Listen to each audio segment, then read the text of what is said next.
Oke, selamat siang semuanya. Semoga kabarnya baik-baik saja. Di tempat saya sekarang udah mulai hujan, jadi nanti kalau sinyalnya kenapa-kenapa cepat kasih tahu ya. Jadi saya bisa cepat-cepat juga ganti koneksi ke handphone. Ini sekarang pakai WiFi ya. Oke, ini yang tayang adalah SAP Satuan Acara Perkuliahan, rencana perkuliahan kita dimulai dari minggu pertama tentang review MPSD, kemudian berikutnya tentang kontrol. Jadi ini sekaligus mengingatkan kita nanti UTS-nya hari Senin tanggal 2 November jamnya jam 9. Kontrol penelitian, kemudian tentang Z-score, ini sebetulnya ngulang juga karena di deskriptif pernah dibahas tentang Z-score, kemudian kaitannya dengan distribution of sample means, nanti ada probabilitas, kemudian terutama di dalam hypothesis testing ini, kemudian kita juga banyak di penelitian, tapi memang untuk penelitian kayaknya nggak di UTS-kan karena bukan materi perkuliahan. Kemudian berikutnya analisis statistik komparatif, ini sudah kita bahas ya waktu itu gabungan ya. Jadi kalau nanti seandainya review hari ini tidak cukup waktunya, ini kan kemarin sudah ada videonya ya, jadi mungkin bisa diulang dari sana. Oke, kalau ada pertanyaan atau tanggapan tertentu, silahkan kalau mau disampaikan duluan, jadi biar saya juga bisa lebih nyaman menyiapkan jawabannya. Jadi silahkan ketikkan di chat box atau di WhatsApp. Oke, untuk yang review sebetulnya boleh dikatakan dalam belajar statistika itu what we learn in previous stage become foundation what stage follows. Jadi relatif urut-urutannya sebaiknya mengikuti apa yang ada di dalam buku nih. Jadi kalau kalian mau belajar tentang independent sample t-test atau relative sample t-test, sebaiknya paham dulu tentang, terutama dalam hal ini di chapter 5 di Z-score. Karena boleh dibilang Z-score itu foundation to inferential statistik. Kalau masalah probabilitas ini relatif kaitannya hanya untuk terkait penerimaan atau penolakan hipotesis. Kalau terkait dengan masalah peluang atau kebolehjadian atau contohnya peluang kartu dadu apa itu mungkin nggak masuk kalau di dalam penelitian. Penelitian lebih banyak membahas tentang probabilitas terkait signifikansi. Oke, saya udah nyiapkan, tapi mungkin nggak terlalu ringkas karena saya bikinnya udah agak lama dan saya editnya dikit-dikit. Kok belum tayang? Oke. Dalam MPSI 1 yang akan dibahas adalah penelitian non-eksperimental. Jadi lebih ke strategi, bukan ke analisis statistiknya. Karena dalam penelitian yang strateginya bukan non-eksperimental, misalkan eksperimental pun bisa menggunakan independent sample t-test, relative sample t-test, one-way ANOVA, dan juga nanti yang terutama di eksperimen. Kalau penelitian yang setelah UTS, yaitu korelasional, biasanya dalam settingan kausalitas. Jadi nanti kita akan bahas lengkap untuk yang korelasional setelah UTS. Kita fokusnya di dalam komparatif untuk yang sebelum UTS. Kemudian nanti kalian diminta untuk membuat laporan penelitian tertulis. Sekarang sudah dalam proses persiapan, kayaknya tahapannya kemarin alat ukur kali ya. Dengan menggunakan data primer, artinya ngambil data sendiri, nanti diolahkan dengan deskriptif statistik, cari sentral tendensi dan variabilitasnya, kemudian dianalisis secara inferensial. Kebanyakan kemarin tuh kayaknya korelasional deh dibanding yang komparatif. Nantinya kita akan membuat estimasi atau prediksi dikaitkan dengan signifikansi. Apakah hasilnya signifikan apa enggak, sehingga bisa diprediksikan hasil di populasi digambarkan dari sampel yang kalian ambil. Ada 5 strategi penelitian yang kita bahas sebelum UTS non-eksperimental yang membandingkan 2 kelompok. Nah ini sebetulnya boleh aja sih 3 atau lebih kelompok, cuma ya mungkin analisisnya tidak dibahas sekarang. Tapi kalau mau dilakukan sebagai penelitian ya nggak apa-apa juga. Mungkin ada beberapa kelompok mau memikirkan kalau komparatifnya terhadap 3 kelompok, kalau mau juga nggak apa-apa juga. Yang jelas non-eksperimental. Untuk korelasional yang akan dilihat adalah dalam hal ini hubungan antara 2 atau lebih variabel. Nah, 2 atau lebih variabel ini diukur dari setiap partisipan. Kalau di yang penelitian komparatif, sama, tiap variabel itu di dalam partisipan ada, tapi bedanya dalam hal ini di dalam penelitian komparatif ada satu variabel yang akan digunakan untuk membedakan, memisahkan kelompok yang akan dibandingkan. Misalkan laki-laki perempuan, nanti variabelnya kan jenis kelamin. Variabelnya tingkat pendidikan, SMP, SMA. Kalau itu yang between subject atau yang independent measures, atau kalau dianalisis pakai independent sample t-test atau one way ANOVA. Bisa saja penelitiannya before and after, misalkan sebelum pengobatan stresnya gimana, setelah pengobatan stresnya gimana, 6 bulan setelah pengobatan stresnya gimana. Jadi ada namanya repeated measures. Satu orang menjalani pengukuran lebih dari 1 kali, itu namanya repeated measures atau within subject design. Samanya apa? Samanya mungkin penelitiannya namanya penelitian inferensial. Kalau bukan inferensial namanya deskriptif. Deskriptif itu variabelnya diolah masing-masing. Tapi kalau inferensial sudah variabelnya lebih dari 1. Kemudian diukur pada setiap partisipan, ya.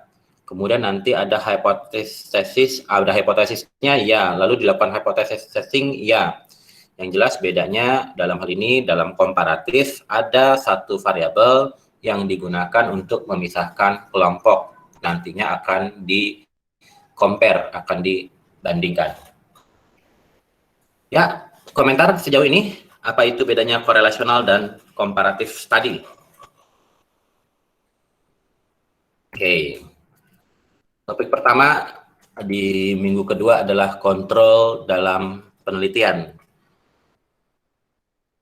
Di dalam penelitian psikologi itu terlebih dikarenakan sifatnya multikausal, banyak faktor, banyak hal lain yang dalam hal ini mempengaruhi variabel penelitian kita.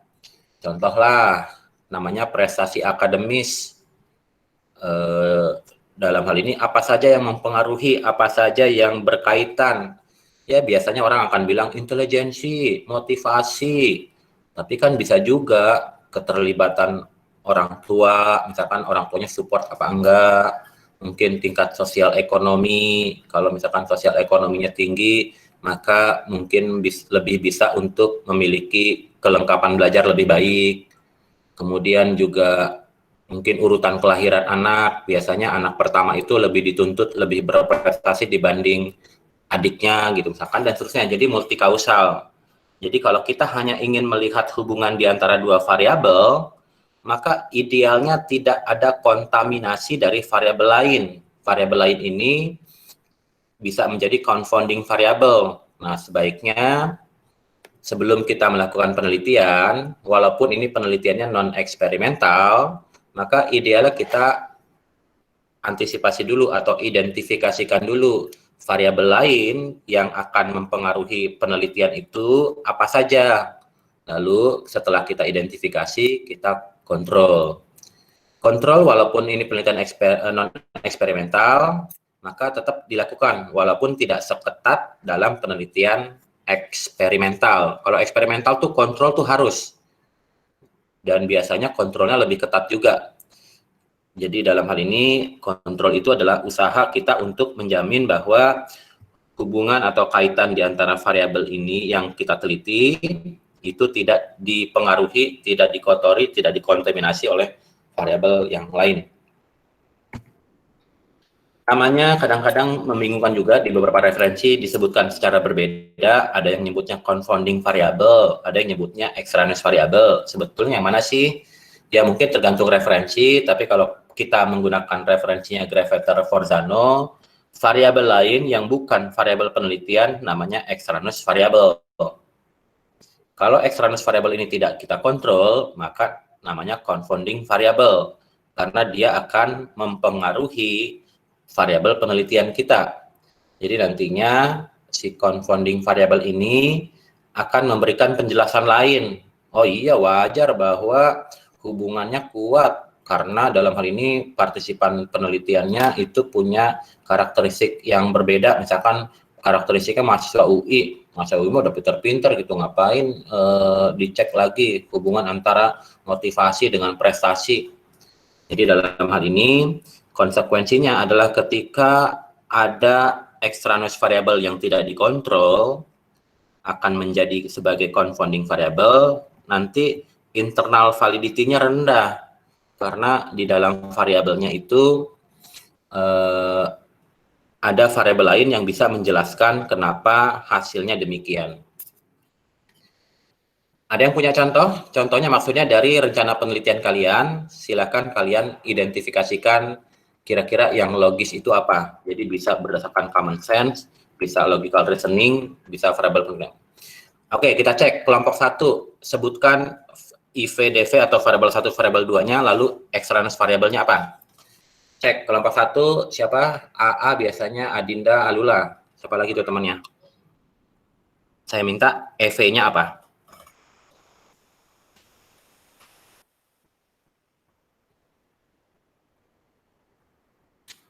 Halo?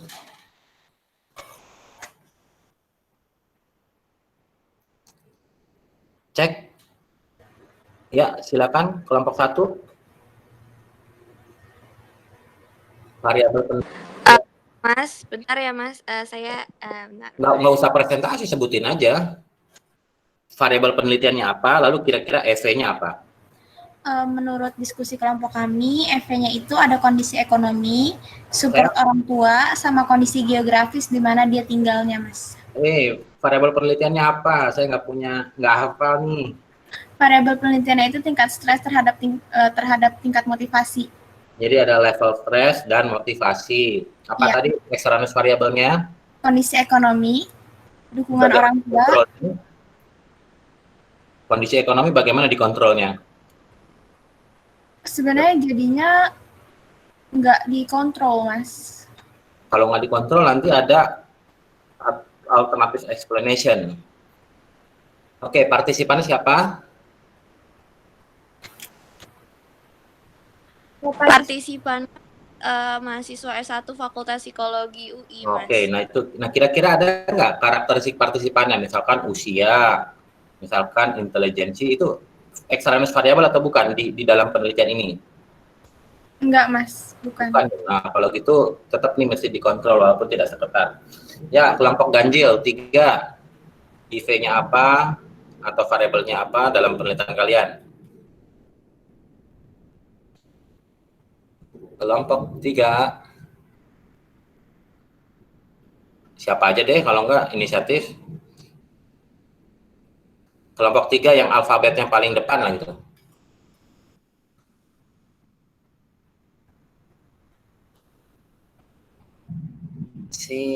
Nunggu.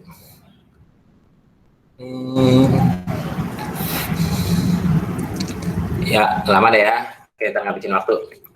Oke, jadi dalam hal ini multi causation ini, maka konsekuensinya banyak variabel lain yang akan mempengaruhi, karena variabel psikologis itu selalu dalam keadaan osilasi, tidak konsisten, tidak ajak, sehingga dengan demikian ada keterkaitan dengan variabel-variabel lainnya. Extraneous variabel bisa dikategorikan menjadi 3, yaitu faktor lingkungan dan yang terutama faktor individual. Kalau masalah time related, biasanya secara praktis penelitian itu lebih banyak yang komparatif between subject dibanding yang within subject, karena mungkin concernnya terhadap waktu kali ya. Kalau related variable ataupun dalam hal ini repeated measures, maka nanti konsekuensinya penelitiannya jadi lama dilakukannya. Jadi kenapa lebih banyak penelitian yang menggunakan perbandingan antara kelompok atau individual differences atau between subject design. Kalau faktor lingkungan mungkin terkait juga dengan baik individual maupun time related. Misalkan tempatnya berbeda penelitiannya, mungkin hasilnya jadi berbeda. Kemudian bisa juga orangnya dengan kondisi yang berbeda, sehingga dengan demikian kita biasanya kalau melakukan penelitian di dalam ruangan yang sama, tempat yang sama kalau bisa, kalau enggak yang serupa. Karena mungkin beda tempat, susah membawa orang ke tempat yang sama. Ini saya tambahkan aja, ada namanya randomisasi. Randomisasi ini dalam pengertian kalau kita ingin membandingkan dua kelompok, maka diharapkan kedua kelompok ini idealnya setara. Tapi kalau dalam penelitian eksperimental, mungkin dirandomisasi. Kalau penelitian yang non-eksperimental, siapa masuk kelompok A, siapa masuk kelompok B, itu kalau non-eksperimental itu kan sudah given. Siapa laki-laki, siapa perempuan kan udah given. Jadi randomisasi tidak bisa dilakukan pada penelitian non-eksperimental karena kelompoknya sudah given. Jadi dalam hal ini randomisasi berlakunya untuk penelitian eksperimental. Kalau eliminasi mungkin faktor lingkungan kali ya, misalkan bising, misalkan apalagi yang bisa dihilangkan. Tapi kalau dalam penelitian psikologi agak susah, lupakanlah masa lalu traumatis, nah nggak bisa. Yang paling bisa dilakukan dalam penelitian non-eksperimental adalah konstansi. Semuanya mahasiswa UI, maka itu adalah konstansi dari aspek mungkin tingkat pendidikan. Tapi apakah intelijensi? Belum tentu juga. Yang jelas tingkat pendidikannya semuanya mahasiswa S1, maka itu konstansi. Tapi dengan catatan, tingkat pendidikan itu adalah extraneous variable ya. Kalau bukan extraneous variable, maka partisipannya semuanya mahasiswa UI, itu bukan kontrol.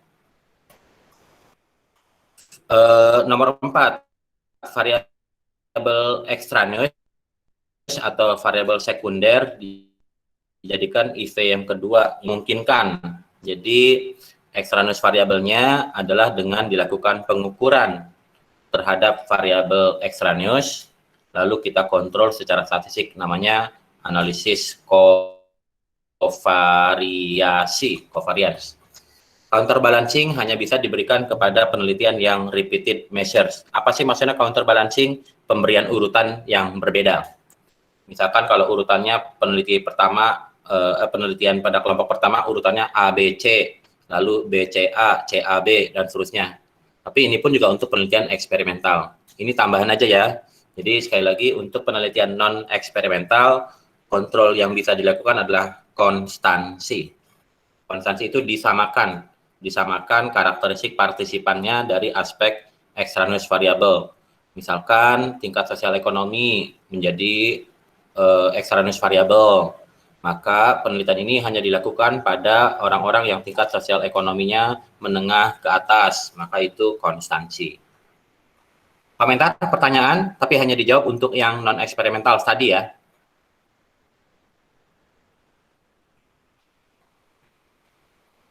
Ya, 5 detik kosong, lanjut. Hipotesis testing. Kita akan punya hipotesis, lalu kita akan uji. Nah, jadi dalam hal ini kita akan melihat probabilitas dalam inferensial statistik. Kita menelitinya pada populasi pengennya sih. Maka dalam hal ini dengan adanya keterbatasan kita ngambil sampel, baik sifatnya kan siapapun yang menjadi partisipan atau sampel penelitian itu sifatnya bisa berupa probability sampling ataupun yang accidental sampling, inconvenient sampling. Tapi apapun proses penelitian pengambilan sampelnya, hasil di sampel nantinya kita akan generalisasikan ke populasi. Nah, prosesnya dari sampel ke populasi namanya inferensial statistik. Kita akan menyimpulkan di kondisi di populasi berdasarkan sampel yang kita ambil. Nah, ini konsekuensinya adalah kalau kita mau menggambarkan populasi dengan lebih baik, sampelnya harus representatif. Kita punya hipotesis di populasi, tapi kita nelitinya pada sampel, sehingga nanti hasil di sampel sekali lagi digeneralisasikan. Nah, apakah dalam hal ini hipotesis yang kita buat di sampel itu dalam hal ini didukung tidak oleh analisis statistik yang kita lakukan, atau istilahnya signifikan nggak? Maksudnya signifikan itu kurang lebih adalah hasil di sampel akan juga terjadi di populasi, tapi kan sifatnya sekali lagi probabilitas. Kita meneliti pada sebagian orang yang namanya sampel, tapi kita ingin menghasilkan penyimpulan di populasi. Biasanya kalau kata signifikan, berarti kita bisa menyimpulkan di populasi pun kemungkinannya demikian hasilnya. Ya, kita memang belum bahas tentang signifikansi lebih jauh, tetapi saya coba sedikit urai nih. Jadi ini ada bagian-bagian yang menjelaskan tentang hypothesis testing. Populasi adalah keseluruhan dari apa yang ingin kita teliti, sampel adalah sebagian yang kita maksudkan agar merepresentasikan populasi. Proses dari populasi ke sampel namanya sampling. Proses dari sampel ke populasi namanya generalisasi. Jadi gitu ya, kita mencoba penelitiannya. Nah, ini yang biasanya penting tuh dari ini nih, samplingnya. Jadi banyak sekali penelitian, apalagi jenisnya survei, yang sangat dipengaruhi oleh sampel yang kita jadikan sebagai partisipan penelitian. Ini bahkan ada ininya sendiri loh, ada mata kuliahnya sendiri nih, kalau di level S2, sampling. Kemudian ini jualannya lembaga-lembaga survei, ilmu sampel tuh luar biasa mahal sebetulnya, terutama untuk penelitian dengan skala luas, orangnya banyak. Kalau ada pertanyaan, komentar, cepat potong ya. Saya mengasumsikan kalau diam aja aman. Saya positive thinking. Kalau diam aja bukannya nggak ngerti, tapi ngerti. Ya, silakan. Ada. Bagaimana sampel yang diteliti dapat menggambarkan populasi? Pada prinsipnya kita harus yakin dengan metode yang kita lakukan. Paling umum orang inginnya sampelnya dilakukan secara random, sehingga dianggap lebih dapat mewakili populasi. Tapi random itu dilakukan susah, karena kita mesti punya daftar anggota populasi. Namanya apa sih? Lupa lagi saya. Daftar anggota populasi itu adalah namanya apa? Sampling frame. Kita harus punya sampling frame sebelum melakukan random sampling. Nah, kalau dalam penelitian sosial, jarang sekali punya sampling frame. Jadi, biasanya kita menggunakan non-random sampling. Mengambil partisipan, biasanya prosesnya convenient sampling atau accidental sampling. Orang yang bersedia menjadi partisipan adalah orang yang akan menjadi sampel penelitian kita. Caranya gimana nantinya? Kita lakukan hypothesis testing. Apa itu hypothesis testing? Pengujian hipotesis. Dalam hal ini, kita akan menggunakan data untuk mengevaluasi, untuk menjawab hipotesis yang kita buat tentang populasi. Namanya hypothesis testing. Tujuannya, kita mau lihat apakah hasil penelitian yang kita dapatkan, katakanlah nilai perbandingan dua kelompok, independent sample t-test itu dikarenakan oleh faktor kebetulan apa enggak. Kebetulan itu bisa berupa juga sampling error, instrumental error, statistical error, atau theoretical error, dan seterusnya. Kalau kita punya data di sampel, kalau kita punya hasil penelitian yang sesuai dengan hipotesis, maka kita sebut hipotesisnya diterima. Hipotesis itu ada hipotesis nol, ada hipotesis penelitian ya. Jadi kalau hipotesisnya diterima, maka hipotesis nolnya ditolak dan sebaliknya. Kita akan melihat secara probabilitas, ada nilai misalkan kalau kita punya apapun penelitiannya, misalkan usia harapan hidup misalkan orang Indonesia 70 tahun. Jadi dalam hal ini kita mau melakukan penelitian nih, misalkan makan makanan tertentu. Misalkan dalam hal ini misalkan ada nggak penelitian mengatakan bahwa makan makan buah apa dicampur buah apa itu diperkirakan akan mempengaruhi usia harapan hidup. Kalau dia belum tahu hasilnya kemana, menambah atau makan mengurangi, namanya two-tail hypothesis, buntutnya 2. Tapi kalau misalkan yakin bahwa hasilnya akan meningkatkan usia harapan hidup, maka dalam ini jadi one tail. Ini masih menggunakan Z-score ya. Nah, ini sebetulnya kalau kita mau belajar inferensial statistik, sebetulnya ada chapter yang tidak terlalu dibahas dalam perkuliahan ini, yaitu perkuliahannya adalah dalam hal ini chapter 8 sama 9 itu relatif di skip nih di mata kuliah MPSI ini. Cuma ya walaupun jarang dipakai, ini ada T statistik, T-nya ini satu kelompok nih, one sample t-test. Jadi kalau kita lihat di dalam di dalam SPSS pun juga ada nih one sample t-test, compare mean tuh one sample t-test tuh. Jadi ini relatif kurang terbahas, tapi karena memang jarang sekali penelitian dengan satu kelompok. Nah, jadi sebelum masuk t-test itu lebih lancar harusnya belajar Z-test dulu. Jadi ada Z-test. Nah, ini disebut sebagai high probability area, ini yang tengah-tengah. Kalau yang ujung-ujung namanya low atau small probability values. Saya khawatir ngomong sendiri, komentar dong atau tanya atau apa gitu.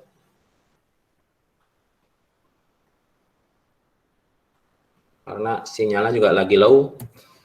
Ya, jadi dalam hal ini extreme atau small probability values itu kalau berbeda. Nah, biasanya kalau dalam penelitian komparatif, biasanya penelitiannya inginnya hasilnya berbeda. Ada beda antara kelompok ini dengan kelompok itu. Maka nanti kalau kita melakukan pengujian, entah pakai nilai Z, entah pakai nilai T, harapannya adanya di, ini namanya salah satunya adalah critical region. Jadi kalau ini saya arsir, ini namanya critical region gitu ya. Ini one tail kanan. Kalau ini tail kiri. Ya.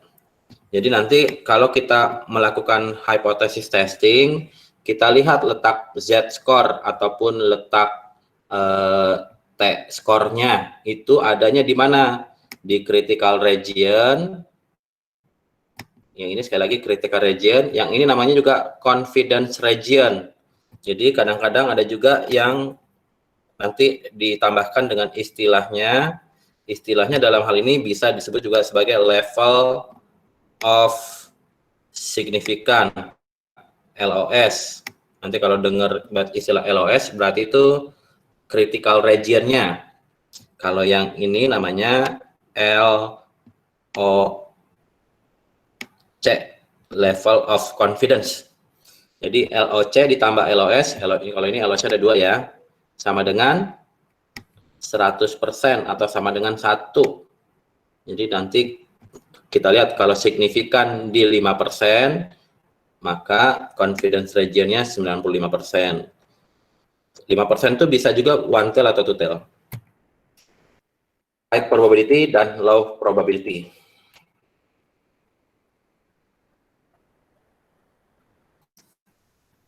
Komentar?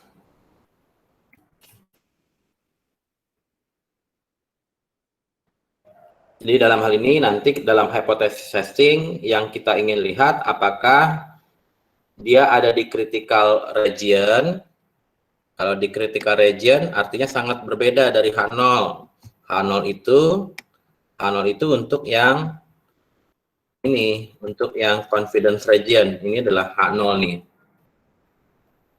Jadi kalau nilai statistik hasil hitungnya ada di confidence region atau high probability. Kenapa high? Karena biasanya lebih dari 95%, kalau nggak 95 ya 99. Jadi kan tinggi tuh dibanding 100%. Maka kalau nilai statistiknya ada di confidence region, maka H0-nya ditolak apa diterima? Tolak, Mas. Diterima.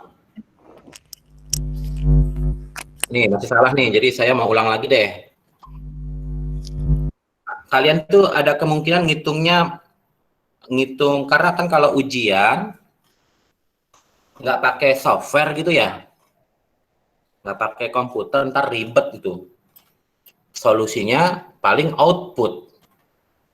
Tapi kalau output, saya nggak tahu kelas lain pakai SPSS apa enggak.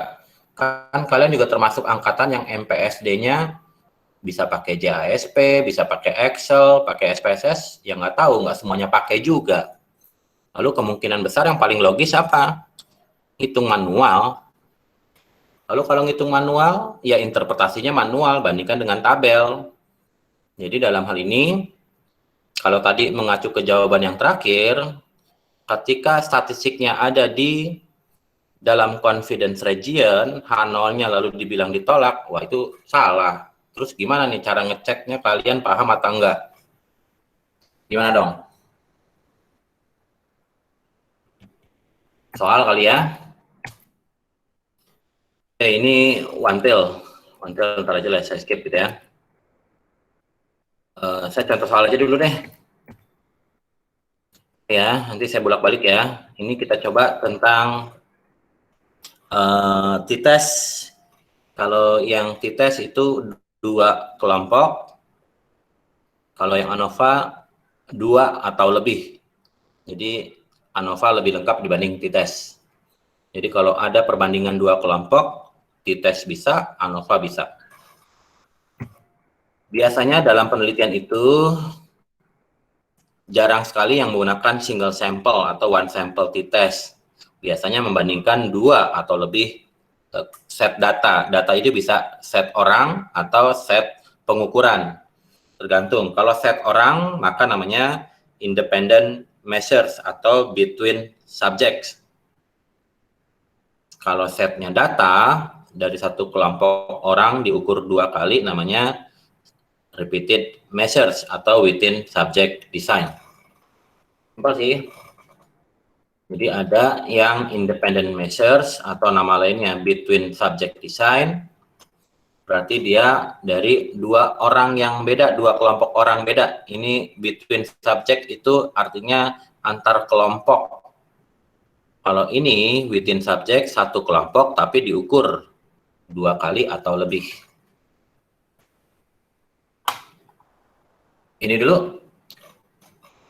Ada pertanyaan, komentar, ini simple nih. Jadi kalau nanti pas udah ujung-ujung salah lagi, saya mundur lagi nih. Karena ini sangat mendasar. Ini biasanya disebut juga sebagai paradigma atau desain penelitian. Jadi ini namanya desain penelitian. Desainnya apa? Between apa within? Oh, nanyain datanya itu berasal dari berapa kelompok atau dari berapa pengukuran, itu maksudnya. Kalau penelitian longitudinal, between atau within? Within, Mas. Ya, karena satu orang yang sama diukur berkali-kali, longitudinal. Kalau penelitiannya membandingkan, misalkan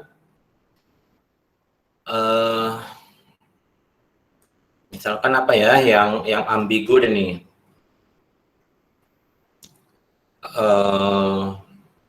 tingkat pendidikan terakhir, between atau within? Between.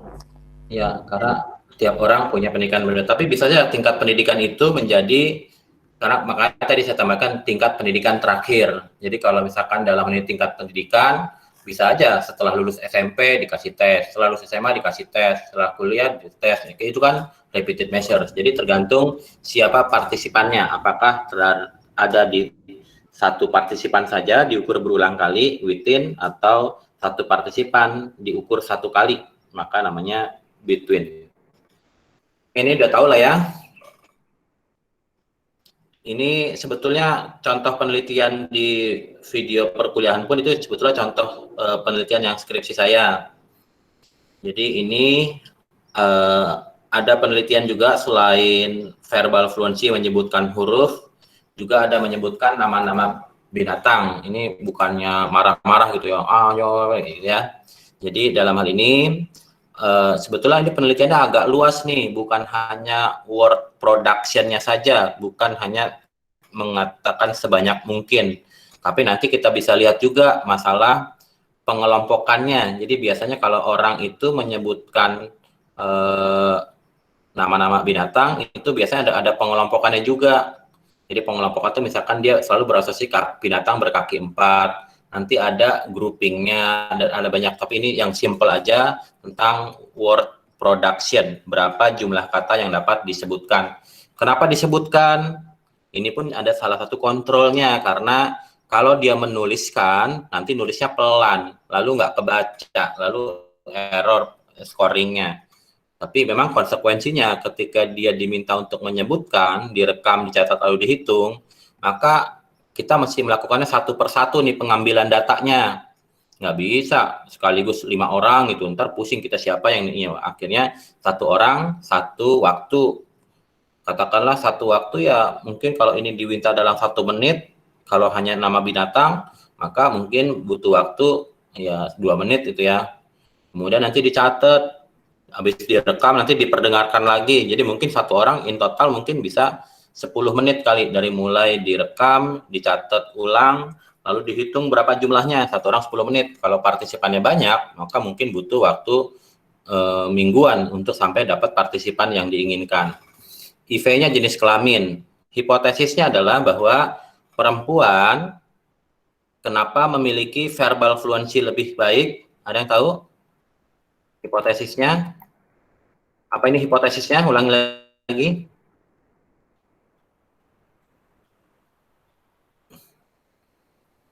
Saya kalau apa pilih nama nggak prefer deh, volunteer dong. Atau mau ada satu volunteer saya tanyain sepanjang sisa waktu ini.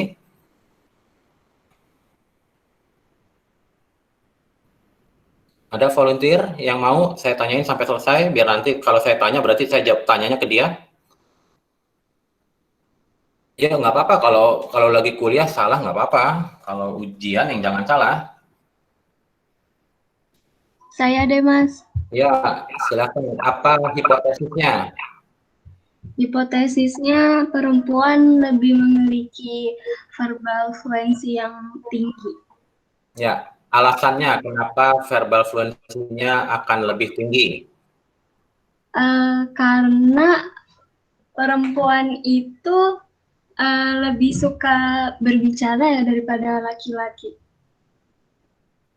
Oke, ya, ada nggak lebih logis? Tapi memang butuh ini ya, butuh waktu buat studi literatur gitu ya. Jadi mungkin kalau struktur otak bagian verbal perempuan itu lebih banyak, lebih luas dibanding yang laki-laki. Oke, apa extraneous variabelnya? Kalau kita mau membandingkan laki-laki dan perempuan dalam verbal fluency, apapun itu, huruf, nama kata atau nama binatang, itu apa yang mempengaruhi? Tapi bukan jenis kelamin. Ini kan one tail jadi ya, one tail hipotesis ya. Iya. Ya, apa extraneous variabelnya?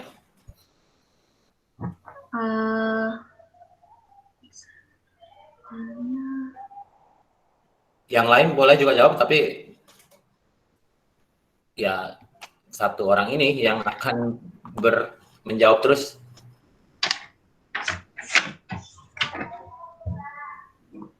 Ya, apa extraneous variabelnya?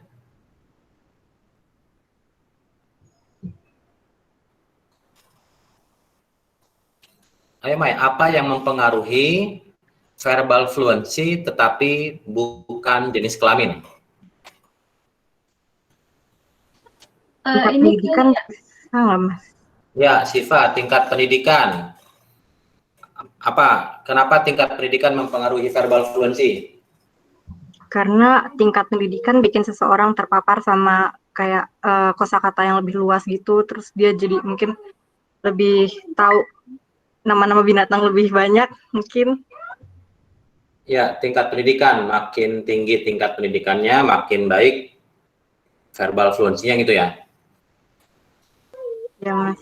Ya, kira-kira kalau dikontrol gimana caranya? Kalau mau dikontrol, kita mau melakukan penelitian, tapi supaya tidak menjadi confounding variable, maka tingkat pendidikan diapakan dalam penelitian ini? Pakai yang Ya, silakan. Mai atau Syifa? dikonstansikan nggak Mas? Jadi Misalkan konstansinya menjadi gimana? Jadi kalau tingkat pendidikannya S1 mahasiswa. Semua partisipannya berpendidikan S1 gitu ya. Iya. Disamakan. Jadi konstansi itu disamakan. Jadi dalam hal ini partisipan penelitiannya semua partisipan dalam penelitian ini adalah mahasiswa S1 UI gitu misalkan. Ya, apalagi selain tingkat pendidikan?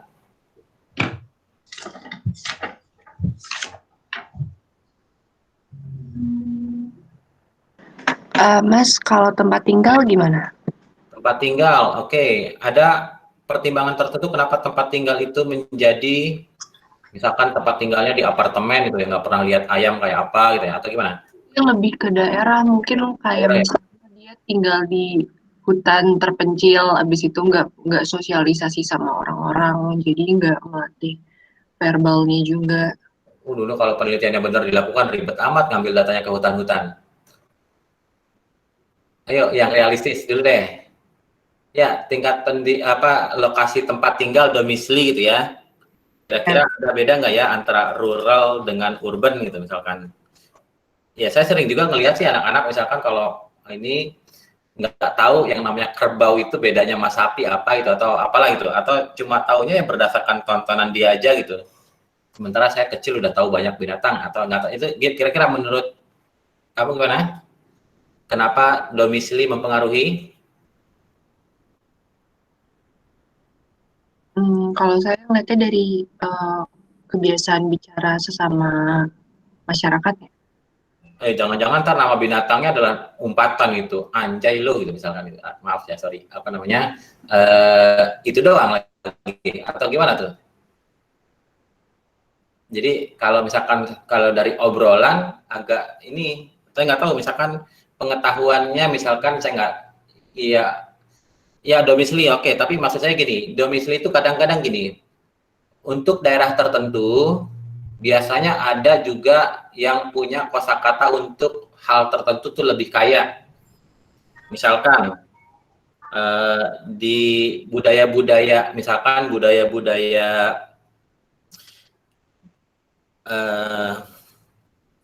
di negara mana yang erat kaitannya dengan budayanya yang nomaden. Coba mungkin ini sekaligus ngetes pengetahuan umum.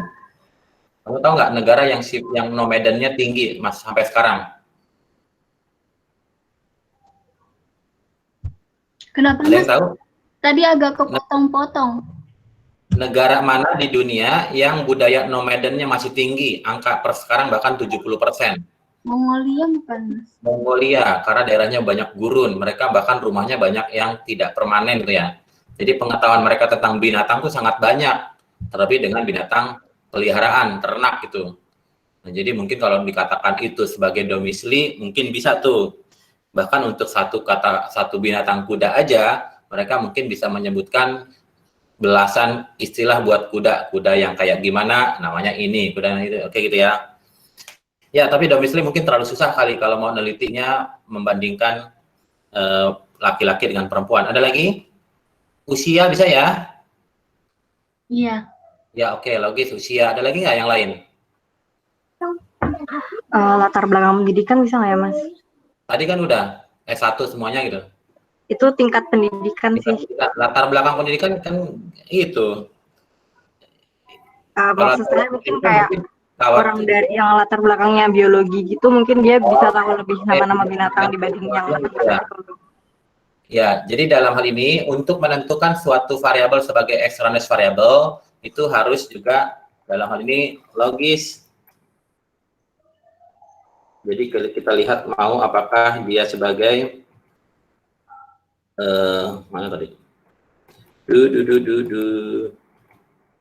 Jadi common sense bisa, tapi paling ideal adalah yang berdasarkan referensi gitu ya. Ya oke lah, tapi kalau kita katakan bahwa dalam melihat verbal fluency yang mungkin jelas mempengaruhi jenis kelamin, tapi jenis kelamin itu memang akan jadi variabel penelitian. Mungkin tingkat pendidikan dan ini ya, usia gitu ya. Oke, kalau ini strategi penelitiannya apa, Mai? Strategi itu yang ini ya, Mas. Yang tadi 5 ada deskriptif, korelasional. Ini yang korelasional?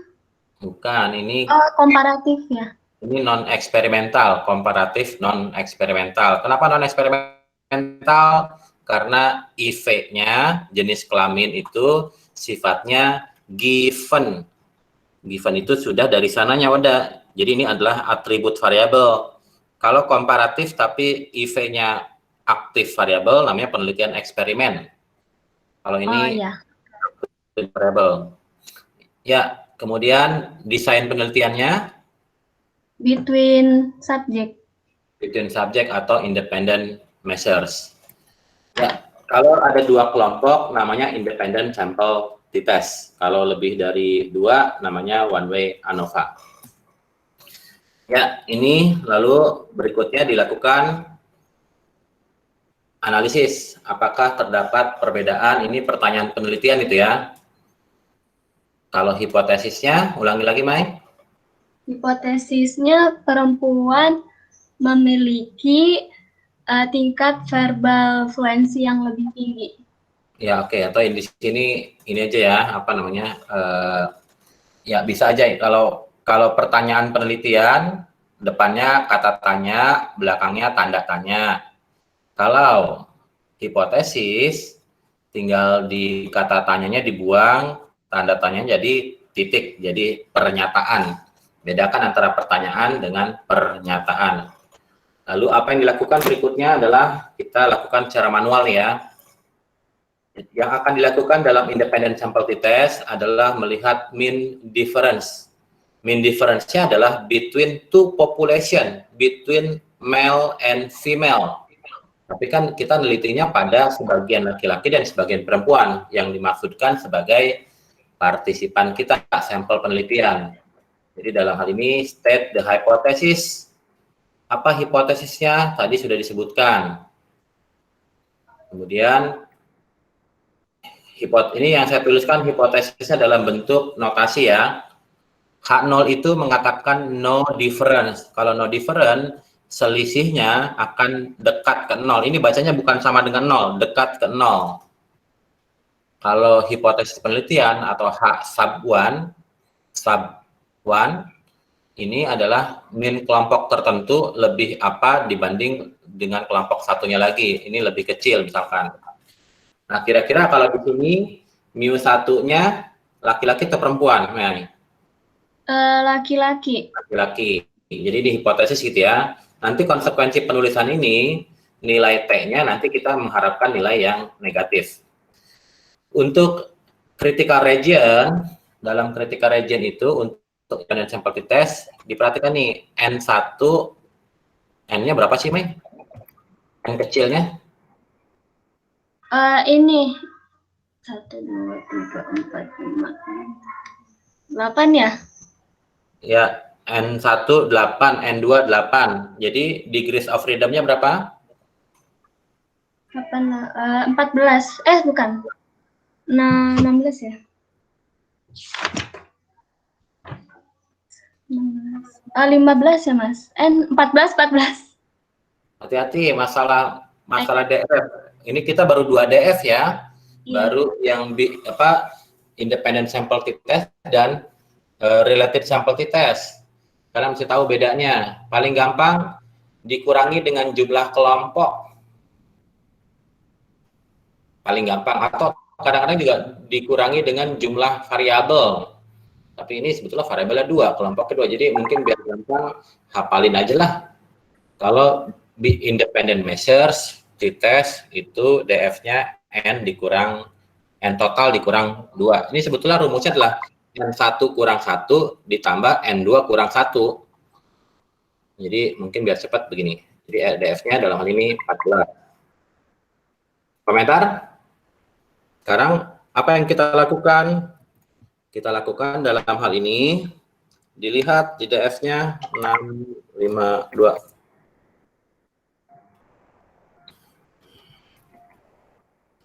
Oke, jadi kita lihat nih di dalam t-test. Oke, dilihat di dalam soal. Kalau di soal ini tidak dinyatakan dalam tidak dinyatakan level of significant, tidak dinyatakan LOS-nya, maka gunakan 5%. Gunakan 5%. Gunakan 5%. 5% itu bisa yang ini nih, kolom yang ketiga, 1, 2, 3, atau yang ini, yang keempat. Pertanyaannya one tail atau two tail nih. Maka kalau kita lihat dari soal, kayaknya memang one tail, jadi pakai kolom yang ini. Kita lihat sekarang. Saya gedein dikit. Jadi pada DF14 dengan hipotesis one tail 5%, maka nilai kritikalnya adalah 1761. Oke, ada pertanyaan, kenapa 1761?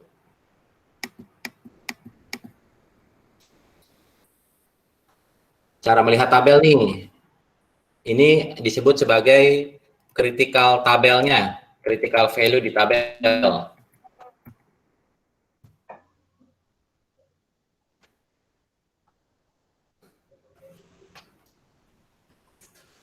Yuk, yang nggak ngerti tanya, karena ini salah lihat tabel, maksudnya salah lihat tabel, salah lihat one tail two tailnya, salah lihat LOS-nya, salah lihat DF-nya, angkanya jadi beda.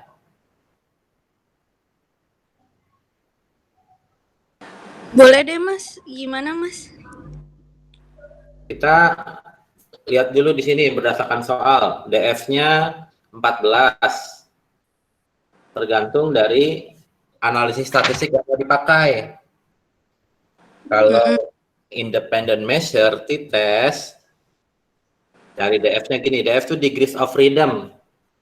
Degrees of freedom itu apa ya? Mungkin analogi yang gampang, degrees of freedom itu, kita kan meneliti pada sampel, lalu ingin menggeneralisasikan ke populasi.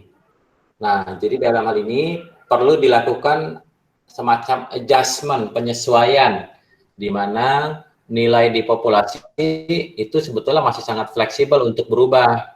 Nah, jadi kesepakatannya di dalam pengolahan data, fleksibilitas ini dilihatnya dari apa ya? Ya, dilihatnya dari istilahnya degrees of freedom. Derajat seberapa besar satu orang ini bisa berpindah-pindah tempat. Ini mau dijelasin lebih jauh apa enggak? Tapi sebetulnya enggak ini juga sih. Kalian terima aja lah, nggak usah banyak tanya kenapa DF-nya N1 tambah N2 dikurang 2 gitu. Penjelasannya agak panjang, tapi memang nggak berkaitan juga. Pakai istilah pemain basket gitu. Nah, skip aja ya. Hafalin aja lah untuk DF-nya, untuk independent sample t-test itu N1 ditambah N2 dikurang 2. Jadi kalau partisipan laki-lakinya 8, perempuannya 8, maka DF-nya 14. Totalnya dikurangin 2. Ketika kita sudah punya DF-nya 14, kita lihat nih, ini kan barisnya nih. Ini barisnya. Sekarang pertanyaannya adalah nilai mana yang mau dipakai? Tergantung dari hipotesisnya. One tail atau two tail. Kalau misalkan kita pakainya, kita hipotesisnya one tail, maka lihat kolom yang atas nih, baris kolom yang atas. Kalau tidak dinyatakan dalam soal, pakai 5%. Kalau dinyatakan dalam soal, diminta misalkan 0,01, maka ini sebagai critical value-nya, sebagai nilai batasan. Ini tuh angka-angka critical value itu apa sih gunanya? Gunanya adalah sebagai pembatas nilai minimum untuk menyatakan, ini namanya nilai T ya. Nanti kan kita akan menghitung T dari data. Nah, T dari data itu untuk signifikan harus lebih besar dibanding nilai T. Ini namanya T kritikal ya. Nilai-nilai di tabel ini namanya T kritikal, nilai batas supaya dikatakan hasilnya signifikan. Saya coba skip dulu deh. Jadi dapatnya ini nih, pada LOS 5% dengan DF 14, maka nilai T kritikalnya adalah 1,767. Komentar? Jadi kalian harus bisa baca tabel nih, karena kemungkinan besar kalian akan ditunjukkan dengan hasil. Karena kalau dikasih dengan data, ngolah pakai software, kayaknya nggak terlalu memungkinkan nih dalam UTS. Ya, sekarang kita lihat nih, biasakan digambar ya, jangan ngapal gitu, mengandalkan ingatan. Saya nulisnya di kiri, minus, maksudnya apa? Coba Mai jelasin. Bukan di kanan saya, wantelnya wantel kiri saya, bukan kanan, kenapa Mai?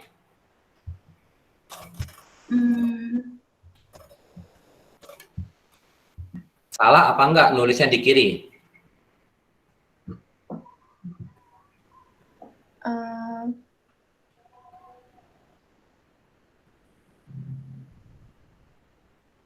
Yang lain boleh jawab, tapi tetap Mai yang ini. Salah ya, Mas? Mas, Salah, karena mu1. Ya, silakan. Karena mu1 kenapa? Karena mu1 tadi penjelasannya lebih kecil dari mu2. Ya, oke. Jadi yang saya akan gunakan dalam hal ini, min laki-laki dikurang min perempuan. Maka hipotesisnya kan akan nilainya nilai negatif. Jadi taruhnya di kiri. Kalau mau taruh di kanan, maka penulisannya min perempuan dikurang min laki-laki. Oke, nanti sementara kita tulis dulu ya, negatif. Benar atau salah? Nggak masalah, mau diturun di kanan pun nggak apa-apa. Yang jelas, untuk dikatakan sebagai menolak H0, H0 itu selalu mengatakan no differences, nggak ada beda.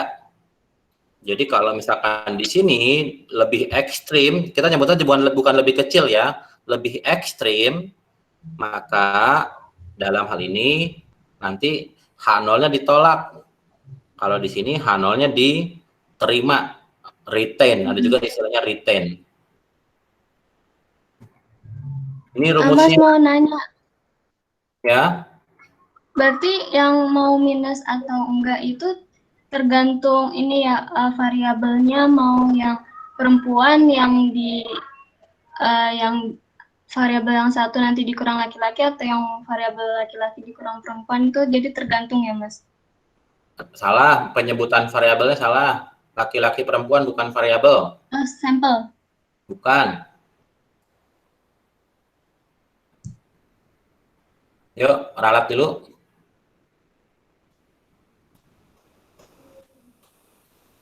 Laki-laki perempuan bukan variabel, bukan sampel.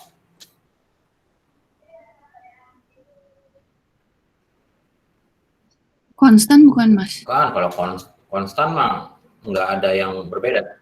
Kelompok atau variasi. Kelompok laki-laki, kelompok perempuan.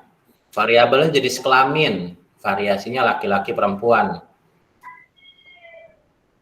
Oke, Mas, seperti. Ini rumusnya. Population mean difference diasumsikan 0. Makanya dihitungnya adalah sample mean difference. Jadi di sini ada sample mean difference. Jadi ada kelompok 1 dikurang kelompok 2. Ini sampel tuh kelompok ya. Tadi jemput sampel, sebetulnya gabungan laki-laki dan perempuan pun sampel, jadi kurang spesifik. Dibagi dengan standar error of min 1, min 2. Ini ya abaikan masalah ngitungnya deh. Saya yakin kalian bisa ngitungnya, cuma biasanya butuh teliti aja. Jadi nanti kalau di UTS biasanya nggak pakai ngitung manual, tapi sudah ada hasil. Nah, hasilnya lah yang kalian interpretasikan. Sekarang kita ngitung T, ngitung T distribution-nya dengan perhitungan seperti ini. Ya, min 1 dikurang min 2, laki-laki dikurang perempuan. Laki-laki ini 1, perempuan 2, ini M, ini mu. Kita berharap bahwa ini mewakili populasi. Mu itu min di populasi laki-laki. Mu 2 min di populasi perempuan. Ini rumusnya ngitung lah, pusing lah, pokoknya adalah. Ini namanya standard error of min 1, min 2. Dapatnya gitu sekian, dapatnya dari mana? Yang ngitung aja, percaya aja gitu ya. Ini kita ngitung, lalu kita masukkan nih. Oh ini saya kayaknya salah masukin angka deh, bukan 3 dikurang 6. Kalau enggak kita lihat aja ya. Saya pakai data aja ya, biar lebih simpel nih. Saya balik lagi ke sini. Kalau ngitung kalian berlatih ya, di bukunya Gravater Forzano, Gravater Waral tuh ada contoh tuh. Saya pakai contoh data ini. Oke. Jadi dalam hal ini untuk penggunaan SPSS, ya itu masalah kalian ya belajarnya ya. Ada berapa kolom yang akan saya masukkan di sini? Kalau saya mau pakai SPSS, Mai? Ya, Mas. Kalau mau pakai SPSS dalam pengolahan data membandingkan laki-laki dan perempuan pada ini nih, letter fluency, ada berapa kolom yang saya masukkan? 2. Yaitu kolom 1 apa atau kolom 2 apa, boleh ditukar sih. Laki-laki dan perempuan. Bukan. Kolomnya di sini laki-laki, di sini perempuan. Iya. Bukan. Ini nomor ini yang vertikal itu partisipan ke-1, ke-2, ke-3, ke-4.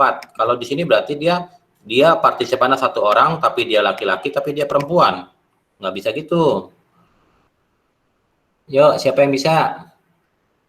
Bagaimana memindahkan data ini ke dalam SPSS atau ke dalam JASP? Jenis Yang mana jenis kelamin? Jadi ini jenis kelamin. Ya, ini itu apa? bisa. Skornya. Satu lagi skornya. Oke, saya tulisin mungkin di sini JK jenis kelamin, di sini letter fluency gitu ya.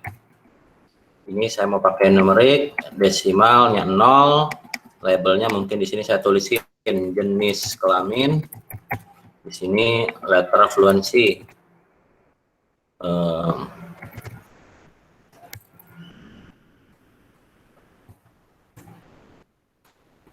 Saya mau nulis values-nya 1 laki-laki, add 2 perempuan.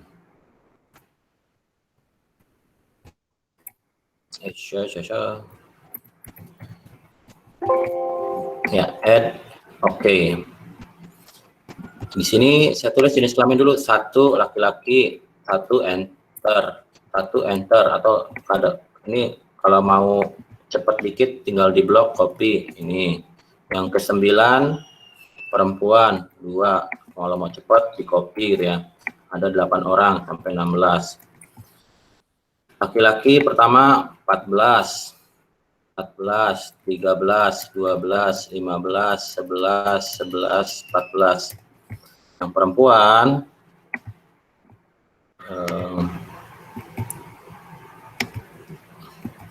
perempuan berapa? 13, 17, 18, 15, 14, 17, 16, 18. Oke, kita ulangi lagi. Analyze, compare mean, independent sample t-test. Klik. Jenis kelamin sebagai grouping variable, letter fluency sebagai test variable. Tapi ini perlu di-define nih, klik define. Saya pilih yang kelompok 1, 1, kelompok 2, 2. Jadi dalam perhitungan rumusnya, ketika kita menggunakan rumus, jadi yang disebutkan pertama disebutkan dengan yang kedua. Jadi yang dimasukkan pertama yang laki-laki, yang disebutkan kedua yang perempuan. Maka kalau kita punya hipotesisnya one tail, kita mengharapkan nilai T-nya akan negatif. Continue, oke. Kita lihat outputnya, ada 2 output. Saya copy spesial, pakai image, pindahkan ke Word.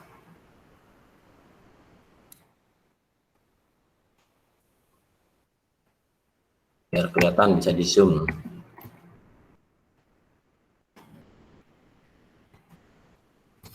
Oke, cara bacanya gimana? Ini adalah deskriptif statistik. Apa variabel yang dibandingkan? Letter fluency. Ada 2 variasi laki-laki perempuan, masing-masing 8, min laki-laki 13, min perempuan 16. Kita lihat nih, arahnya udah betul nih, bahwa yang perempuan minnya lebih tinggi dibanding yang laki-laki. Ini nanti untuk perhitungan itu ya, pool variance itu ya, ini saya nggak bahas deh. Kemudian kita melihat nih di dalam outputnya, output independent sample t-test. Dilihatnya yang mana? Dilihatnya adalah di bagian signifikansi.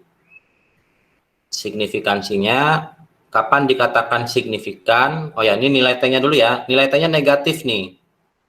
Tadi saya salah tulis nih kayaknya. Apa namanya? Ini nilai T hitung ya. Nilai T hitungnya 3,55. Nilai T hitungnya 3,55. Nih. Minus 3,55 nih. Jadi minus kan berarti nilainya di sini kan? Nilainya ada di sini nih. Ya kurang lebih lah. Pertanyaan, naruh titiknya di mana? Saya pakai warna lain deh, warna kuning. Ink color yellow.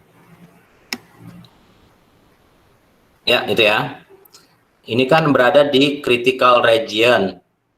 Kalau kalian pakainya manual, cuma diinformasikan dari hasil perhitungan didapatkan T hitung sebesar minus 3,55. Minus, hati-hati masalah minus sama plus, karena kalau plus di kanan.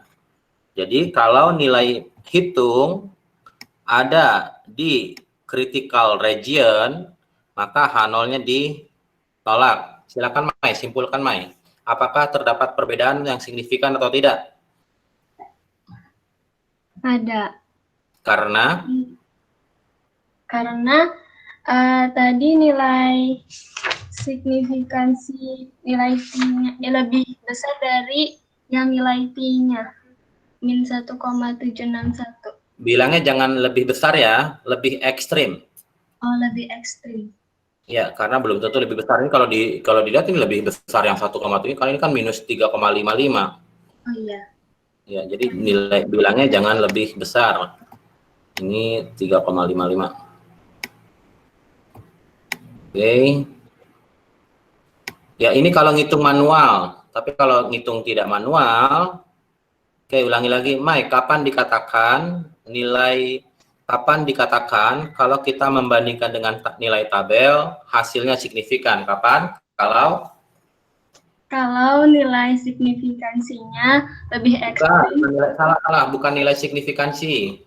3,55 bukan nilai signifikansi. 3,55 itu nilai apa nih? Ini. Nilai T-nya. Nilai T apa?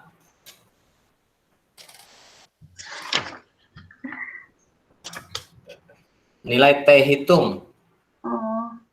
Kalau nilai T hitung lebih lebih ekstrim dari nilai di apa ya tadi? Dari nilai Stable dari nilai T, distribution. bukan. Nilai di sini namanya T critical atau T value in the table. Jadi biar gampang ini nyebutnya T kritis nih. Yang ini nih yang 1,761 atau yang ada di sini nih namanya T critical. T critical. Ini namanya critical area atau critical region. Yang diarsirin namanya critical region nih, yang diarsir nih. Jadi ulangi lagi Mai, kapan dikatakan kalau kita menghitung secara manual nilainya signifikan? Kalau Apabila nilai T hitung lebih ekstrim dari nilai T kritis. ya. Oke ya. Nah, ini kan nilainya lebih ekstrim dibandingkan dengan nilai di Mai. Saya sebetulnya pengennya ngulang sekali lagi Mai. Ulangi lagi Mai, karena nanti saya tambahkan informasi kalau hanya pakai output SPSS melihat signifikan tidaknya bagaimana. Ya ulangi lagi Mai yang ini Mai biar nangkep, biar grabs-nya kuat. Kapan dikatakan nilai T kapan ya? Apabila nilai T hitung lebih ekstrim dari nilai T kritikal. Ya. Nah, sekarang kalau kita hanya pakai output SPSS nih yang ini nih. Kita nggak pakai tabel lagi, nggak pakai bandingkan manual. Yang dilihat di kolom sig-nya nih. Tapi hati sig-nya itu ada dua, pakai yang mana gitu ya. Kita pakainya yang ini dulu ya. Ini kebetulan sama kan ya. Ya, dilihat kolom signifikansi untuk t-test for equality means-nya. T-test yang ini nih. Ini bukan t-test, ini Levene test. Kapan dikatakan apakah hasilnya ada perbedaan yang signifikan di antara dua kelompok atau tidak? Kalau nilai signifikansinya lebih kecil dari level of significance yang dipakai. Saya ulangi lagi, kapan dikatakan hasil pada output SPSS itu signifikan? Ketika nilai di kolom signifikannya lebih kecil dibandingkan dengan LOS yang dipakai. LOS yang dipakai ini nih 0,05. Ini kalau ini 95%, maka di sininya kalau one tail ya, maka di sininya 5% nih. Atau di sininya 5%, terserah tailnya kiri atau kanan. 5%, kalau dalam desimal berapa Mai? 0,05. 0,05. Jadi kalau dalam persen 5%, 5. Tapi kalau dalam proporsi itu 0,05. Sementara hasilnya 0,003. 0,003 dibandingkan dengan 0,003, ini 3 digit ya, atau 3/1000 ya, dibandingkan dengan 0,05, 5/100, itu lebih, ini lebih besar apa lebih kecil Mai dibanding 0,05? Lebih kecil. Lebih kecil, maka signifikan. Ya, jadi melihatnya begitu. Kalau kita sudah pakai output SPSS, nggak usah pakai tabel manual lagi. Mai, ini angkanya berapa Mai? Baca. Minus 3,55. Minus ya. Sekarang saya mau balik nih Mai. Ini saya balik jadi 2, ini 1. Yang perempuan saya kurangi duluan. Tadi ini berapa Mai? Ulangi lagi, minus ya. Minus. Sekarang saya balik Mai. Jadinya Positif. positif. 3,55. Ya, jadi tergantung mana kelompok yang saya masukkan duluan. maka nilainya menjadi positif atau negatif. Jadi kalau tadi, maka konsekuensinya nilai critical value-nya ada di kanan tail-nya, bukan di kiri gitu. Untuk yang ini. Oke. Ya, yang lain komentar.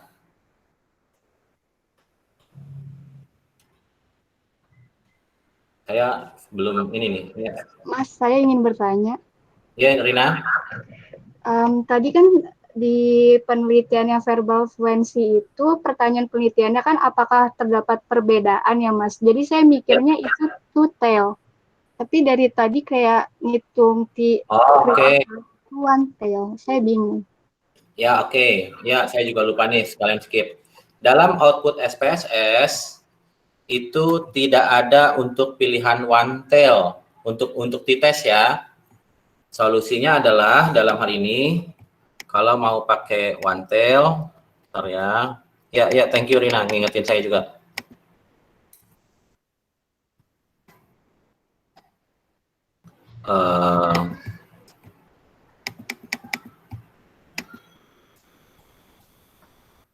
Di SPSS untuk dites hanya ada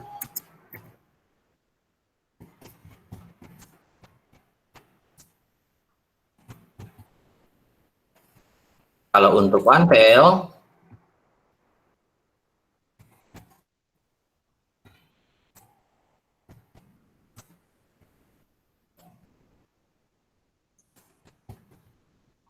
nilai sig-nya saya malas sendiri ya. Ya, silakan Rina. Jadi jawabannya nilai signifikansi sebenarnya berapa?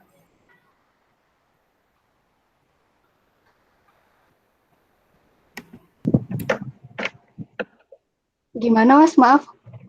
Ya, kalau one tail jadi nilai signifikansinya harusnya berapa ini? Kalau one tail?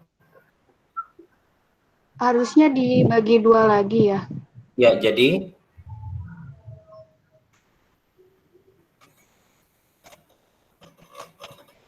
(0,0015) gitu ya. Iya, Mas. Ya.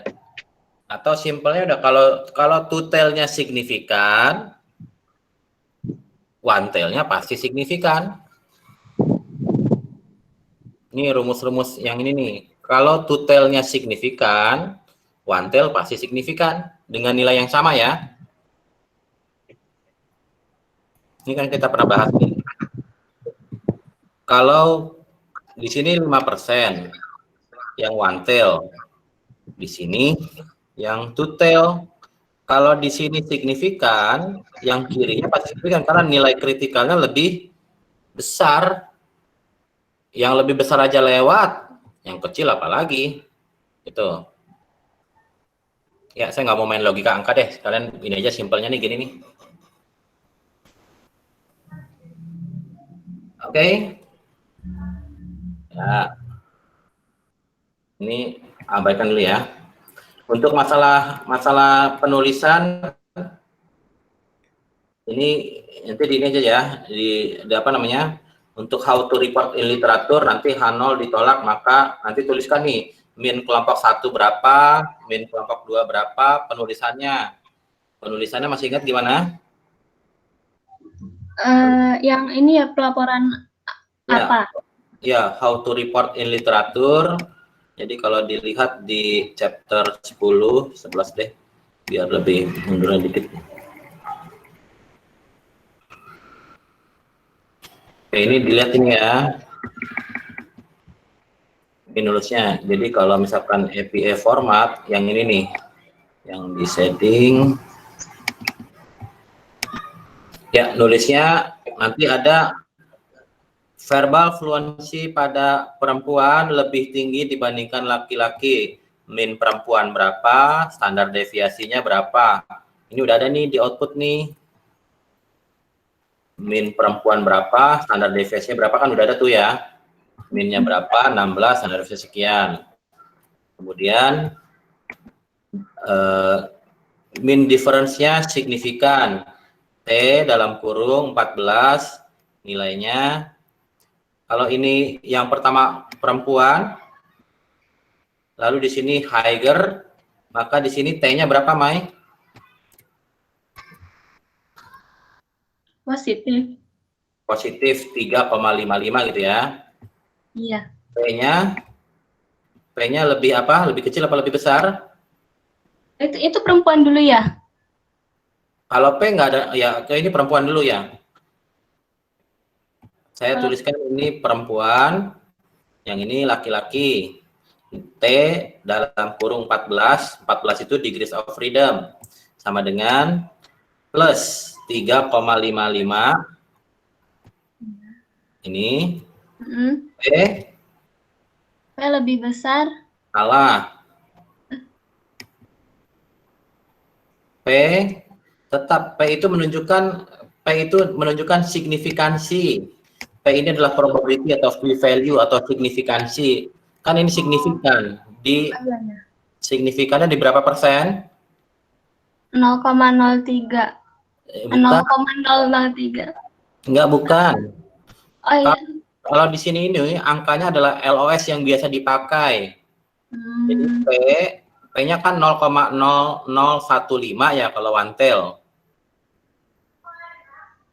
Nggak ngikutin ya. Mundur lagi. Sebentar, Mas. Berarti ini P14 sama dengan 3,55. P lebih kecil dari 0,05. Ya, D-nya nanti dihitung gitu ya. D-nya berapa? Ya, P-nya bisa juga ditulisin. P lebih kecil dari 0,01. Karena tetap aja di 0,01 pun juga signifikan dia. Ini kan 0,03. 0,003 itu kan juga lebih kecil dari 0,01 kan. Iya. Ya? Jadi kalau signifikan di 1%, pasti signifikan di 5%. Iya, Mas. Kalau signifikan di 5%, di 1% gimana?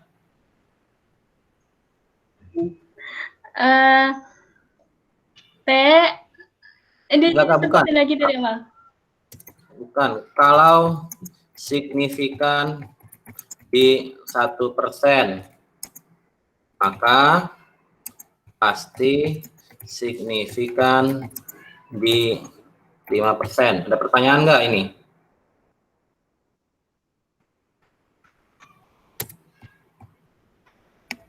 Ada pertanyaan nggak ini? Ada pertanyaan nggak? Nggak ada pertanyaan berarti aman ya?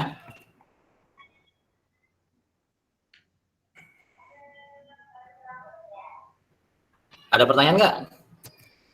Ada yang bisa jelasin nggak? Kalau gitu saya balik deh.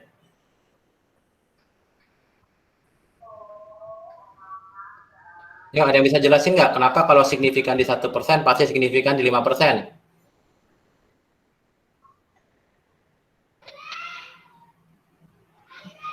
Saya nyoba deh, Mas. Ya. Kenapa signifikan 1% tuh pasti signifikan di 5%? Soalnya ya karena kan kalau misalnya ada 5% itu udah signifikan, berarti kan jumlah kayak apa sih namanya, Mas? Kayak 1% itu tuh lebih sedikit, dan jadi kayak range-nya tuh jadi lebih besar gitu loh, Mas. Jadinya kalau misalnya 1% maka akan lebih signifikan dari bahkan lebih signifikan daripada 5% itu sendiri gitu, Mas. Pakai gambar tuh. Nah iya, pakai gambar kayaknya lebih enak, Mas.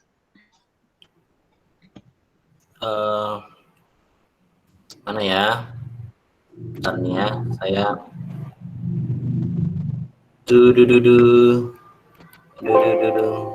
diskarter ya. Don't save. Ini sangat logik sebetulnya, tapi kalau logiknya nggak bisa, khawatir kalian nggak nangkep. Bentar ya, saya nyari gambarnya dulu.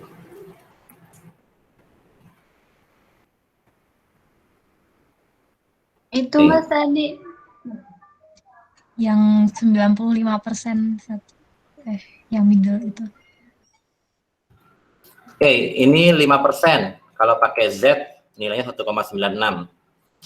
To be significant, untuk signifikan, jadi kita pakai ini aja nih, pakai ini aja ya, pakai daerah arsiran nih. Ini daerah yang diarsir berapa persen?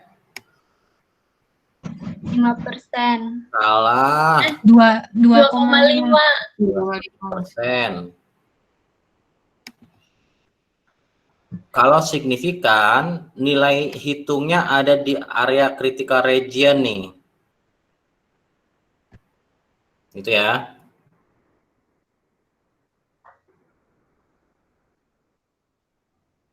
Nah, sekarang kalau nilainya 1%, 1% katakanlah di sini nih, saya geser dikit ya nih, lebih kanan dikit itu ya, yang ada di arsir nih. Jadi nilainya ada di sini nih, di yang pakai garis nih, sini nih, nilainya di sini.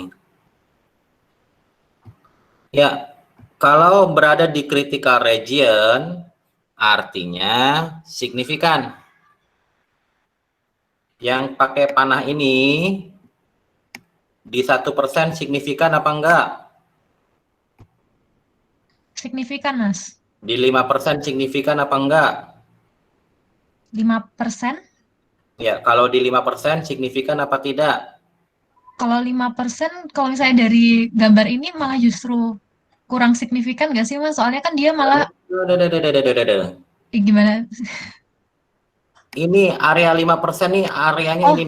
iya itu signifikan, Mas. Nih, areanya luas. Lebih luas, kan 5% lebih besar dibanding 1%. Saya ulangi lagi. Kalau nilai T hitungnya ada di ujung panah ini nih, di 1% signifikan apa enggak? Signifikan, Mas. Di 5% signifikan apa enggak?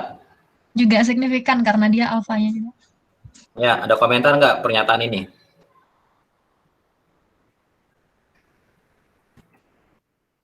Ada pernyataan, pertanyaan?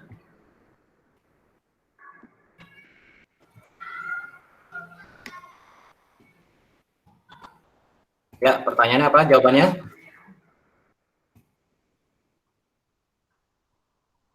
Kalau signifikan maka di 1% signifikan, Mas. Hah? Aduh, ini cuma digambar doang kok, ini simple.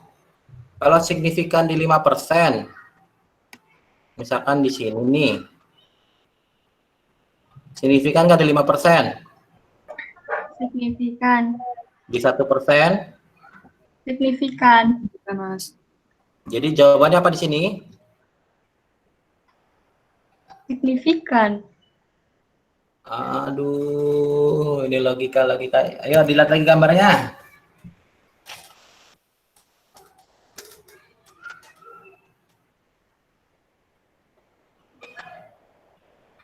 Signifikan itu kalau berada di critical region.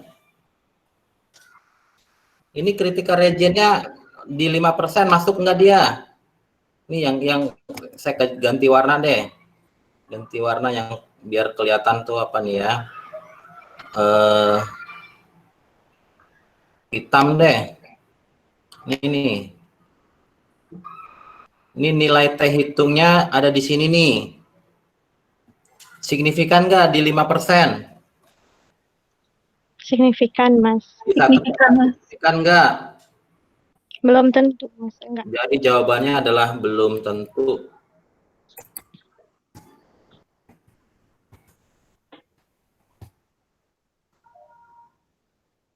Karena bisa iya, bisa enggak gitu, tergantung apakah nilainya. Bisa juga kan di sini juga kan.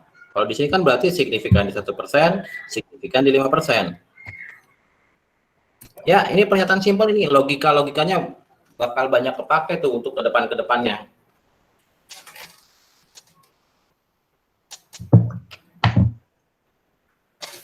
Ya, lanjut ya, 10 menit lagi nih soal waktunya.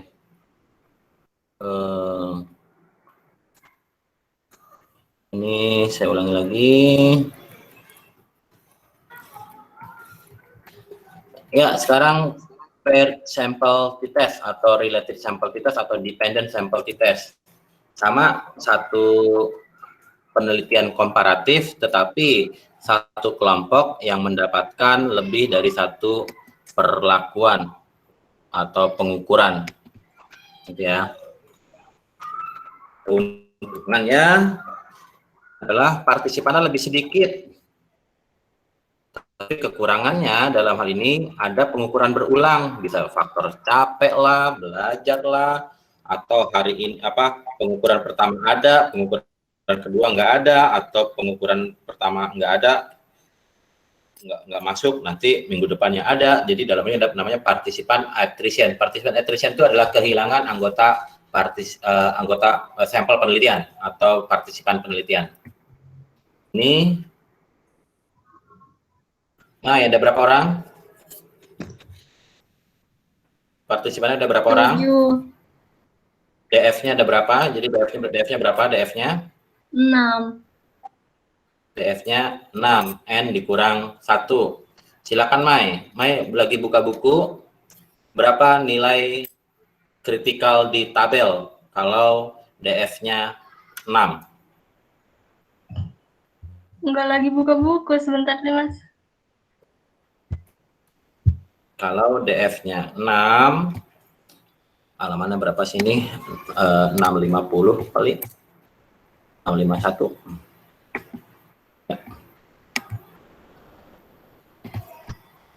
Ya, Mai. Kalau DF-nya 6, kalau tidak dinyatakan ini, kira-kira wantil atau tutel, Mai?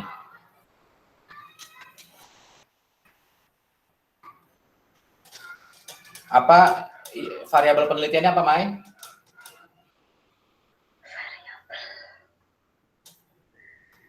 Variabel penelitiannya ada berapa, Mai? Variabel ini masih ini ya Mas, berdasarkan jenis. Enggak deh, bukan. Oh, variabelnya penyebutan ini verbal fluency. Berarti variasinya 2. Ya, variasinya 2, huruf K sama huruf R. Tapi variabelnya apa, Mai? Verbal fluency. Bukan. Itu, variabel ada 1 atau ada 2? 2. Yaitu? Partisipan sama verbal. Partisipan bukan variabel penelitian.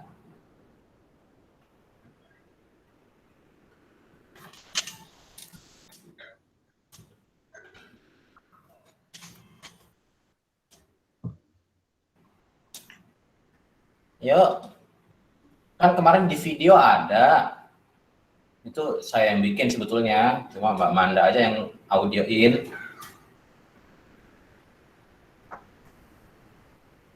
Huruf K itu dan huruf R, jadi ini ceritanya gini nih penelitiannya. Setiap partisipan diminta untuk menyebutkan kata perawalan huruf K, lalu berikutnya huruf R. Penelitian yang sebetulnya ada 3 huruf, yaitu satu lagi huruf W.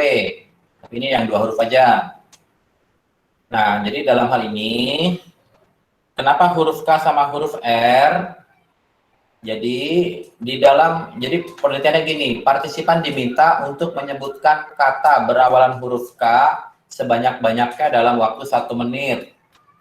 Lalu berikutnya diminta sebutkan sebanyak-banyaknya kata berawalan huruf R dalam waktu 1 menit. Lalu dihitung berapa jumlah kata yang dapat disebutkan. Nah, ini adalah skor-skornya nih. Partisipannya ada berapa kali, Mai? Partisipannya ada berapa orang, Mai? 7. Satu orang partisipan mendapatkan berapa kali pengukuran? 2. Ya, huruf K sama huruf W. Lalu kenapa huruf K sama huruf W adalah dalam hal ini mau dilihat betul nggak bahwa huruf K itu dalam kamus bahasa Indonesia memiliki jumlah kata yang lebih banyak dibanding huruf R. Apalagi huruf W, apalagi huruf Z. Dikit banget kosakata dalam bahasa Indonesia yang berawalan huruf Z. Nah, jadi dengan asumsi bahwa semakin sedikit jumlah kata yang tersedia dalam bahasa Indonesia pada huruf R, maka word production-nya akan lebih sedikit. Oke, jadi dalam hal ini variabel penelitian apa, Mai?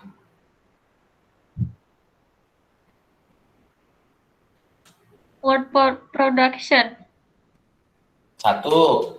Variabelnya ada berapa? Satu, ada dua. Atau masalah penelitiannya deh, masalah penelitiannya. Ya, yang lain juga boleh jawab ya. Masalah penelitiannya apa sih ini? Pada diam aja, saya juga diam aja ah. Diam-diaman. Masalah penelitian itu yang tadi ya Mas, kalau misalnya yang kosakata K itu lebih banyak daripada yang huruf W. Ya, apakah berarti ingin melihat ya masalah penelitian itu kalimat tanya, apakah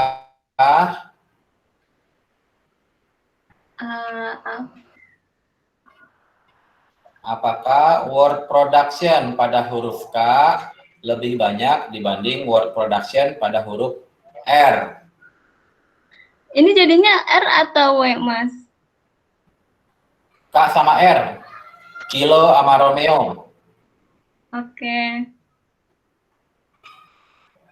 Huruf K itu seingat saya ada 2000-an sekian kata. Huruf R itu ada 1000-an kata dalam bahasa Indonesia. Huruf W itu 300 sekian gitu. Tapi ini kita pakai 2 huruf aja. Ulangi lagi, Mai, masalah penelitiannya. Apakah verbal fluency dari kata yang berawalan huruf K lebih banyak dari huruf R? Ya, oke. Hipotesisnya? Hipotesisnya lebih banyak verbal fluency kata yang berawalan huruf K daripada huruf R. Ya, oke, kurang lebih gitu ya. Word production pada huruf K lebih banyak dibandingkan word production huruf R. Partisipannya ada 7 orang, Ali, Billy, Cili, Dili, Eli, Vili, Gili gitu ya. Kemudian karena desainnya repeated measures, maka analisis statistik yang dipakai adalah apa, Mai? Ini repeated measure. Repeated measure atau relative sample t-test atau paired sample t-test itu ya. Iya. Ya, ada berapa kolom, Mai, yang diisikan, Mai? K sama R. K sama R. Gimana? Jadi gimana, Mai? Sebentar, Mas. Itu yang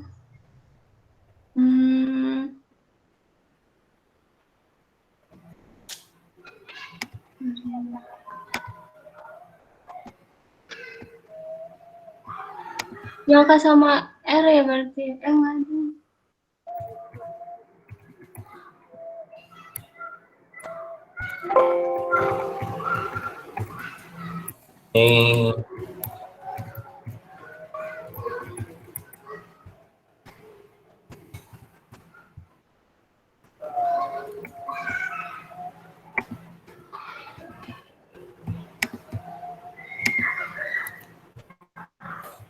Jadi dibikinnya adalah variabelnya aja, yaitu variabelnya huruf K, huruf R, angka yang dimasukkan, kan ini mengacu ke satu orang, orang pertama, orang kedua, orang ketiga, orang keempat, sampai orang ketujuh.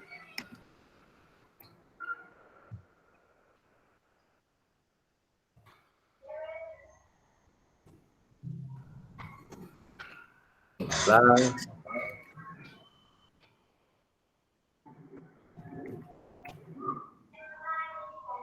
Ya. Ada komentar gimana cara manajemen datanya? Memang sekali lagi untuk penelitian yang repeated measure agak jarang dilakukan. Analyze, compare mean, kemudian paired sample t-test. Masukkan huruf K, huruf R. Oke.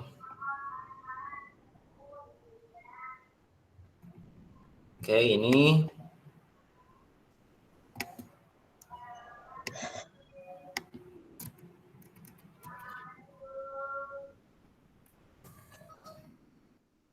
ya, bacain Mai, tadi udah bisa dong. Apakah ada perbedaan yang signifikan apa enggak Mai? Kalau dilihat dari output FSS. Sebentar. Ada, Mas. Taunya dari mana? Ini yang sig to tail-nya. Kan 0,06 Mai. Itu kan to tail ya Mm-mm. dibagi 2. Oh, dibagi 2 dulu Mai. Jadi ini 0,065 itu kan dia lebih besar dari 0,05. Jadi gimana Mai? Signifikan apa enggak? Ini kan lebih besar. Tapi apa Mai?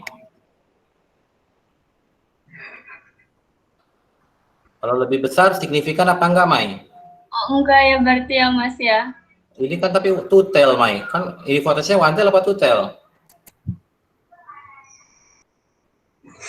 Hipotesisnya one tail atau two tail Mal? Huruf K sama huruf R itu one tail atau two tail?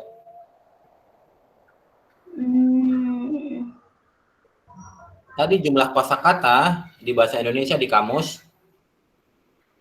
Oh ya, berarti one tail ya. Jadi kalau one tail maka dibagi 2 dong, Mas.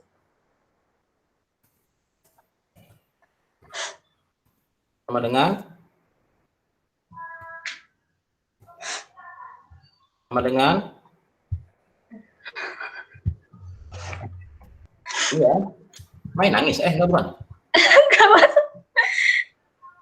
Kamu ngemil cabe apa sih? Enggak, 0,0325. Ya, oke. Sekarang kita lihat di tabel ya. Makanya nih, angkanya sengaja saya pilihkan yang kalau two tail nggak signifikan, tapi kalau one tail signifikan. DF-nya 6. DF-nya 6. DF-nya 6.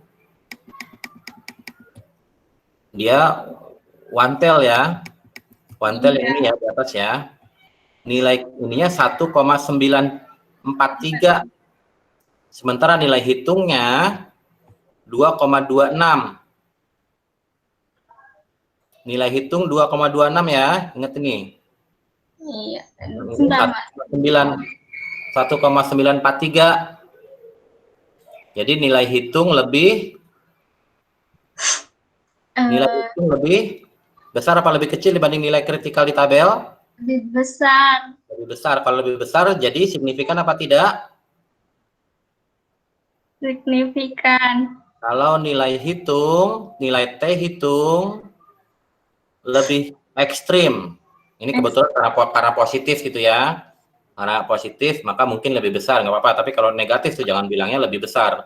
Lebih ekstrim dibanding nilai kritikal di tabel, maka T hitungnya signifikan. Sekarang kalau kita lihat nih, 5%, tapi two tail. Ke kanan nih. Tuh. Ini 2,44. Sementara di sini 2,2. Maka kalau two tail tidak signifikan itu ya. Ya, gitu ya. Waktunya juga nih yang nggak cukup nih. Jadi perkuliahan kita sampai ke t-test nih udah nih harusnya nih. Jadi kemarin kan sampai ini ya, udah ya. Untuk mengenai one way ANOVA sampai sifatnya konseptual saja. Ini kalau lebih dari 2 kelompok, 2 atau lebih. Kemudian untuk sampel size ideal pakai G-Power. Untuk effect size kemarin kan sudah dibuatkan juga videonya ya. Yang ini juga direkam nih kebetulan. Jadi silahkan dilihat untuk UTS. Ya, waktunya habis, tapi silakan kalau Anda mau pertanyaan lagi. Yang ini saya stop rekamannya. Thank you, Maya.